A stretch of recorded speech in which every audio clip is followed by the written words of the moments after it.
Good evening. Donald Trump's return to the White House as 47th US president is expected to have a positive impact on India, with potential benefits for security and economic cooperation. The New Delhi administration hopes that the new administration of Donald Trump in Washington may seek to strengthen ties with India to counterbalance China's influence in the region. But concerns remain on H1B visas.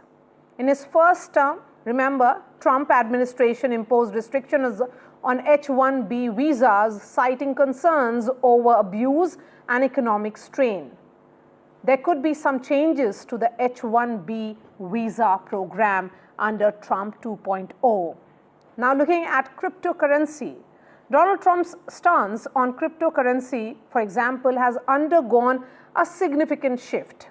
Initially, he declared crypto a scam and a threat to the primacy of the US dollars. However, in a surprising reversal, Trump announced plans to make the US the crypto capital of the planet during his keynote address at the Bitcoin 2024 conference. In fact, he has also launched a meme coin, Dollar Trump, which marked its debut at the market capitalization of nearly $15 billion. Now looking at another very crucial sector which impacts India and Indians, which is the IT industry. Trump may emphasize on data localization is the sense that is coming in, which could impact Indian IT companies operating in the US. First up, a story, then I bring in the guests.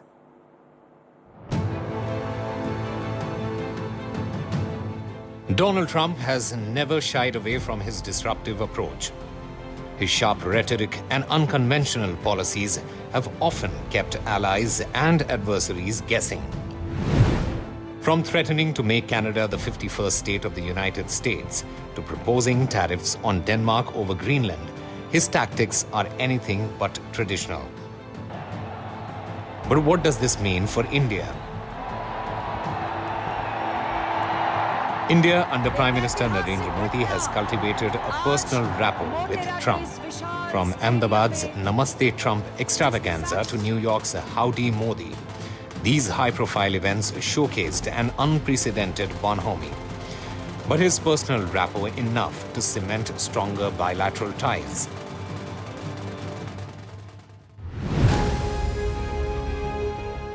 Economically, the United States is India's largest trading partner, with bilateral trade reaching $118.2 billion in 2023-24.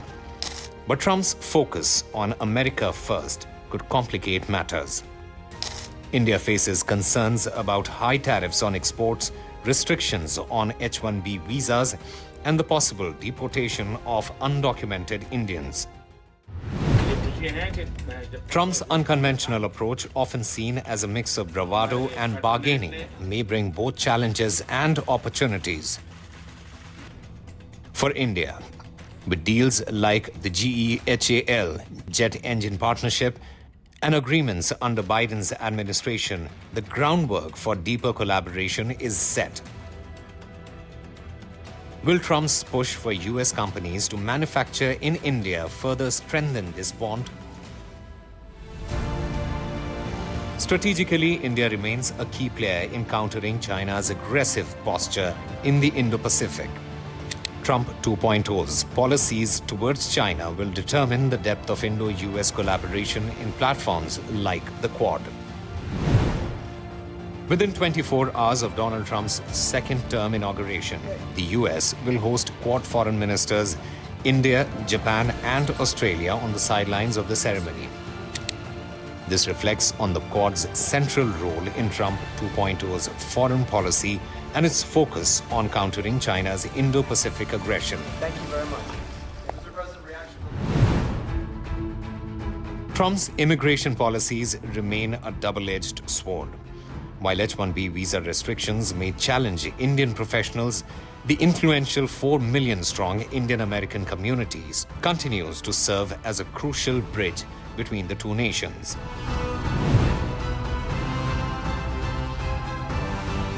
Technology collaboration is another frontier.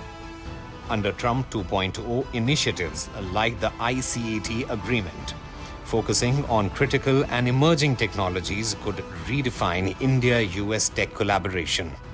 From semiconductors to AI and quantum computing, the potential is immense. As the Trump administration prepares to rewrite the rules of global diplomacy, the India-US partnership stands ready as strategic partners shaping the future. With Rhythm Arcadia, Bureau Report, NDTV World. And joining me now is Sahil Niyati, who is the founder of Ginny, a green card immigration expert. He earlier had H1B visa. Sahil joins me from Texas. We also have Ajit Khurana, who is the founder of Reflexical. He's joining me from Davos. From Cambridge, we have Jaspreet Brindra. He's the founder of AI and Beyond and Tech Whisperer. We also have Mishi Chaudhary from New York City, who's a tech expert. I'm going to begin with you, Jaspreet Brindra. There's a lot of curiosity around what Donald Trump will do in the coming few days, be it on AI, be it on cryptocurrency, and also on H1B visas. As someone who watches him and is part of the AI sector, how do you think there are certain signals that have been given by the incoming president? Well, I think only one person knows what Donald Trump will do in the first few days, and that's Donald Trump himself. Even his close allies, I'm pretty sure, are not very clear as to which way he's going to swing on all the topics that you spoke about. The only thing I could say, I think we've learned about Trump now is that he's the original transactional president. So if he used to hate cryptocurrency, now he loves it because the crypto guys love him and have donated to his campaign. He was the guy who originally said that TikTok should be banned and started that process. And now suddenly he loves TikTok because TikTok loves him back. And so I think on each of these topics that you spoke about, he's going to take a very narrow transactional view, whether it be on H1B, whether it be on crypto, etc. And that's why in India, we will have to learn how to work with him on a deal-by-deal basis, rather than on a repo basis or on a long-term strategic view basis. Having said that, I think he will continue to be bullish on crypto for a while. He will continue to be bullish with his friend Elon Musk for a while until they break off in about less than 6 months' time, is what I predict. But I think the real concern, and I'm sure the expert here would be able to answer this better, would be on immigration, which is his central plank. And therefore, what does he do with the pulls and pressures? Mr. Brindra, what are your thoughts on AI in particular? Will he be a backer of AI, or will he have a more narrow, old world approach to it? I think he will be a big backer of AI, primarily because he's surrounded by people, Elon Musk, Jeff Bezos, etc., Andreessen, etc., who are big backers of AI. And again, that transactional thing will come in play. So I do see him as a big AI, and it's also the other reason is because that's another way to kind of compete with China and to be superior to China. So I think he will be a big backer of AI. And hopefully one of the first things that he does vis-a-vis India is to remove India from the restricted list of the highest end GPUs, which President Biden has just put in place 3 or 4 days before leaving. Okay, on cryptocurrency, let's speak to Ajit. Ajit, from declaring crypto as a scam once upon a time to saying the world is prepared for crypto world, he has gone ahead to launch Dollar Trump. So we have seen enough and more change in his stance as far as cryptocurrency is concerned. Crypto was and continues to be the big talking point here in India. Do you think there can be collaboration between the two countries on it? So if we go back like last 30 years, all technological innovation, whether it's social media, e-commerce, wearables, mobile internet, etc., there is some major country, such as England or America, usually, who adopts it in a big way, and several others then follow suit. we did not see any leadership coming from any country around the world. I have been coming to Davos, to events around the sidelines of the World Economic Forum, and while we kept talking about it, we didn't see a headway. Today, we are seeing a headway. We are seeing like probably the most important politician in the world take a positive view. And yeah, the Trump coin and the Melania coin aside, I didn't buy the Trump coin, but I did buy some Melania. And that apart, I think he has brought it to be at the center stage of all discussions. And everybody is now thinking that either they should take a second look or maybe their first look was flawed. But that's essentially a meme coin, right? So the thing is that what is very interesting to think about, if you're referring to, of course, the Trump or Melania coin, yes. The important thing to think about is that instead of that digital asset, the Trump meme coin or the Melania meme coin, if he had released a signed poster or a picture yes. and like 1 million copies had sold, people would have no problem. I think that while you are right, it is a coin which is bereft of utility, but that is true about all souvenirs and memorabilia and collectibles. They have value only because the person receiving them is perceiving the value. Okay, then so to that extent, yeah. Ajit, what about the nomination of Paul Atkins, who is a crypto advocate as the head of SEC? I think, so you should know with a disclosure that I am heavily biased in the favor of crypto. So I am rejoicing, as in right now I am in -6 degrees temperature talking to you, bringing you this news that while many important topics are being discussed at the World Economic Forum and events at the sideline, but none is as important as Trump. And within Trump, often it is the crypto bit. So I think Paul Atkins will take a view. I was not against Gary Gensler. He approved the Bitcoin ETFs. Yes. But still, other than Bitcoin, he was not taking a positive view about the space. We expect Paul Atkins, as well as a whole host of others, to take a new look at it. And, well, the buy the rumor, sell the news bet that Bitcoin was supposed to fall today did not happen, and it has reached its lifetime high earlier today, about 109,000 in Indian rupees, about 1 crore rupees. Okay, so Donald Trump himself will be addressing addressing Davos, we believe, in couple of days from now. He has been a huge Davos backer as well. Mishi, come in now as a tech expert. What are the changes or your expectations from the new administration of Donald Trump? Well, first of all is, of course, the appointment of David Sachs as well as Krishnan to be the people who are going to be the advisors on AI policy. Yeah. That bodes pretty well in terms of what we are looking at AI and decentralization. The fact that a variety of tech companies have now donated not only to the inauguration, but also are going to be part of the administration, that portends a future where there would be lighter regulation, plus more emphasis on infrastructure, which is going to be built within the United States. So that seems to be, of course, where companies are headed. You already saw that OpenAI put out an entire economic plan about what US AI infrastructure is going to look like. They're already talking about what the January 14th executive order from Biden administration came. Now there is doubling down on the fact, lighter regulation, don't want all of these things, more infrastructure. The China threat is going to be played even further. So that's something which we're obviously looking at. And in terms of AI policy, I do think whether it is platform regulation or it is this entire discussion about TikTok and how various other platforms are looked at, we will see much more in turmoil, not clear policy right now, because there are different CEOs with different kind of priorities and who have the current president's ears right now. So there is much more uncertainty about it. In terms of course, when we talk about the Valley, when we talk about tech, Indians have played a much bigger role. It doesn't matter irrespective of the administration. Indian Americans are continuing to play a bigger role there, which does have an impact about how we see high-skilled legal immigration. And that's why where tech plus immigration plus various other things intersect. Yes. So I'm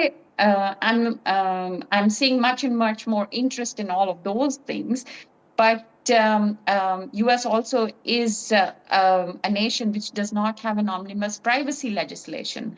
And considering how cybersecurity, privacy, and data is being discussed, we perhaps will see more movement there as well. Okay, and there are several Indian Americans from Kash Patel to Harmeet Kaur Dhillon to Vivek Ramaswamy.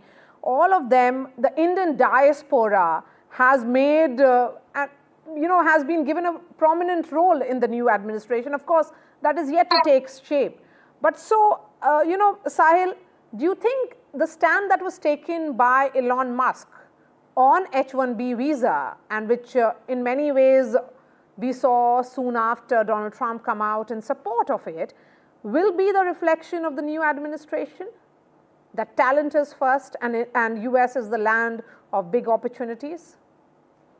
Yeah, absolutely. I think the biggest thing with H1B in general is there are two aspects of it. One, what you see in the news, where there's like a lot of back and forth in terms of like how this program should run versus like the actual USCIS policies that you need to put into place to make those changes. It's not like a discussion on Twitter and changes come into place.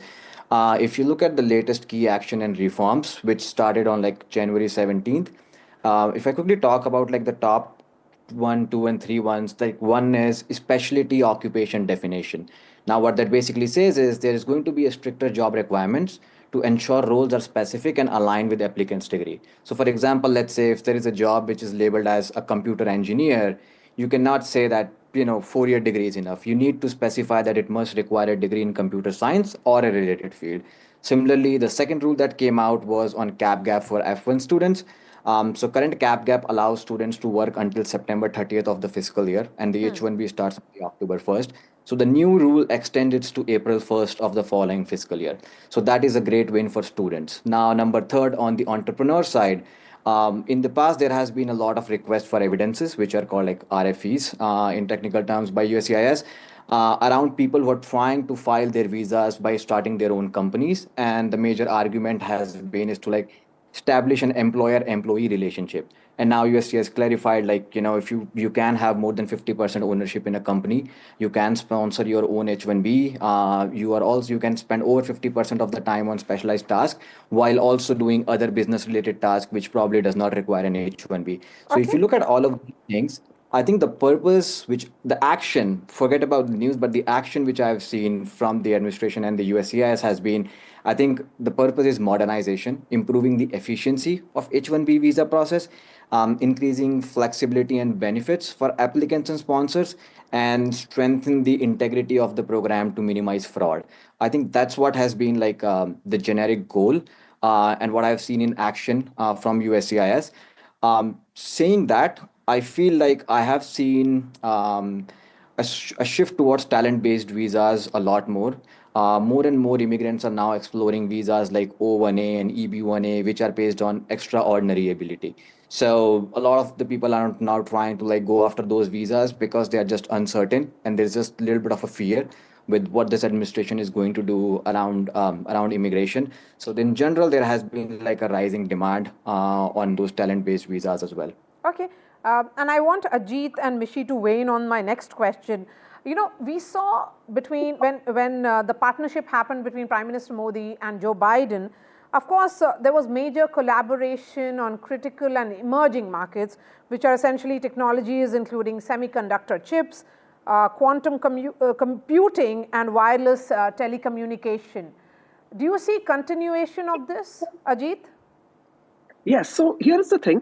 One of the things I would, warn or alert listeners to is that it seems when I'm at a place like where I am right now, it seems that the discussions that happen in media are almost disconnected with the discussions that seem to happen in important rooms. So my feeling is that on those fronts, on the chips and the AI bit with Biden, I actually see that while there may be some politics which is different, but policy-wise, it seems like that is likely to continue, maybe even accelerate. Even Biden was heavily US-centric. Maybe he did not say it as often as President Trump did. So I do see it continuing. So many are saying that there is inevitability of India-US ties. Mishi, do you view it on similar lines? I agree with that. I think irrespective of the administration, the country right now holds a lot more importance in the geopolitical equation as we see it. Whether it is about coordination as well as technological transfer, plus as you were earlier talking about. I was reading a piece which essentially said that the new administration views India as an Asian bulwark. That is the role of how significant India is in this entire South Asia and the entire Asian setup. That is correct, considering the kind of talent that India is able to provide, the geopolitical equation as it's being shifted, the entire attitude towards China. It does bode well for the role of the country in terms of the relationships. Whether we talk about the chip export restrictions, which have now come up from the Biden administration and perhaps will continue with this new administration, where European Union does not have the same kind of role as it used to have. Plus, what we are seeing in terms of disturbances, wars that are continuing to go on, India does sit at a very good, favorable position. The nuances and the discussions, of course, the devil is always in the details about how that pans out.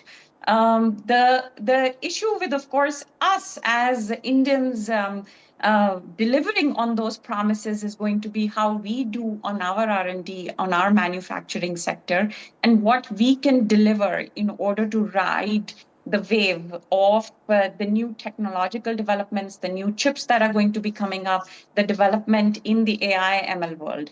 So I would say that unprecedented times for the country in terms of how advantageous the position is, the influence of the various Indian Americans and other people of Indian origin in the administration, plus just what the country offers.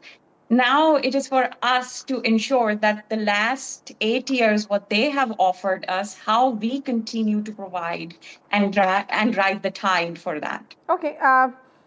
Jaspreet, I have just enough time for you because I was looking at this data which says that the Indian pharmaceutical companies supplied 40% of all drug prescriptions filled in the US in 2022, which resulted in an annual saving of $219 billion in America's health expenditure. Health sector again is a very, very competitive space, and that's where Make in India and Make in America will not be really clashing against each other. Well, I'm not an expert on the health sector, but I think we can take that specific example you gave and kind of extrapolate it to the overall IT sector. I mean, if a similar study was to be done, for example, on how much money India has saved the US because of all the outsourcing work that happened in India, and therefore, what the corporations gained, etc., I think that the number which would come would be much, much, much greater than that. So I think all of these things would result in some kind of a special relationship between, let's say, Asia and Donald Trump and America. One of the reasons he's not been very fond of the Ukraine war is because he thinks that Europe's time is past. They should all be looking now at Asia, which basically means China, yes, India, and the Middle East. And I'm sitting here in Cambridge in the UK. I came under one of those exceptional talent visas that Sahil spoke about. And everything that I hear around me is that this special relationship with UK and the US had for the longest time might now give way to a special relationship between a country like India and the US. And some of it would be for the reasons that you just pointed out regarding the health sector. I think we can take it sector by sector and we could arrive at very similar numbers. All right. Thank you so much for joining us. Visuals are coming in. In fact, we have the entire schedule now. It will be the Vice President who will be sworn in before the President of the United States, the 47th President, Donald Trump. The swearing-in ceremony will be 10:30 p.m. Indian Standard Time. I would really appreciate your time. Thank you so much, Mishi, Chaudhary, Jaspreet, Ajit, and Sahil for joining us and sharing your views. That's all from me. This is our special broadcast, which will continue for the next few hours as well. So stay tuned with NDTV.